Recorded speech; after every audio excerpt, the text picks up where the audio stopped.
In today's modern parenting, it is time for a pop quiz. What is the best way to study for an exam? A, Testing yourself by recalling information. B, reviewing materials over time. C, mixing different but related subjects within a study session. Or D, all of the above.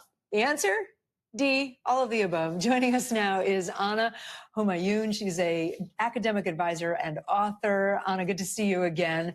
Thanks for having me. Talk about the strategies that we just outlined and why they work and what's the best way to study. Yeah, well, these are 3 evidence-based strategies that we like to use with students. The first is retrieval. So what you do is you just close your notebook or you explain to someone else everything that you remember. That can get you to 75 to 80% recall.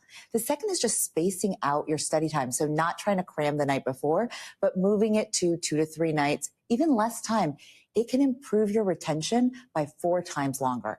And then finally, just thinking about, what are the things that you can do in interleaving, so mixing different types of problems that are on the same topic. So 20 algebra problems, 20 geometry problems, mixing them can help you with cognitive flexibility and also can help you identify different types of problems. Oh, interesting. So mixing subjects that you're studying at one time, potentially. Topics within the same subject are the most helpful, yeah. Okay. I'd love to talk practical tools. Sure. Should we be using, I remember using index cards, highlighters. What do you recommend for parents at home? Well, writing things down does help with retention, but what students often get caught up in is this read and review, which is what we want to avoid. They just are reading and highlighting as they're reading.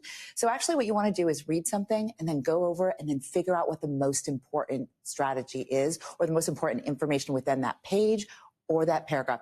That means that you're reviewing it 3 times and it helps with retention. So you're reading first and then going back Absolutely. and highlighting. How much time should, in general, people be devoting to studying? Well, generally, when we think about homework, the National Education Associations tell us about 10 minutes per grade level. So for a first grader, about 10 minutes a night, for a 6th grader, about an hour, for a 12th grader, about 2 hours. But that's really a variable depending on the child, what kind of classes they're taking. They have a learning difference that, has processing speed challenges. So I really encourage students to talk to their teacher and say, how long is this supposed to be taking me? And compare that to what it's actually taking. I mean, to that end, is it healthy for kids to be spending hours doing homework, studying? What do you recommend? I always recommend that sleep has to come first because it's actually the sleep we get after learning new information that's so key for processing it. So if a student is staying up all night because they're doing so much homework, then something has to change. So what do parents do if a kid's really having a hard time just even getting started? It's really hard to get them to go upstairs and do the studying. Yeah.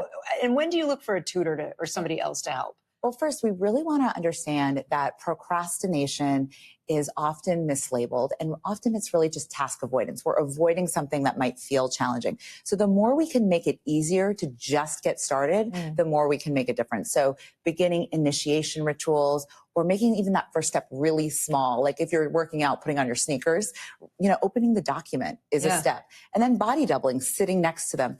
I always say that your relationship is the most important. So if you are not the right messenger as a parent, find the person that is. I love that. Ana Homayoun, so good to have you as always. Thank you. Thanks so much. Thank you.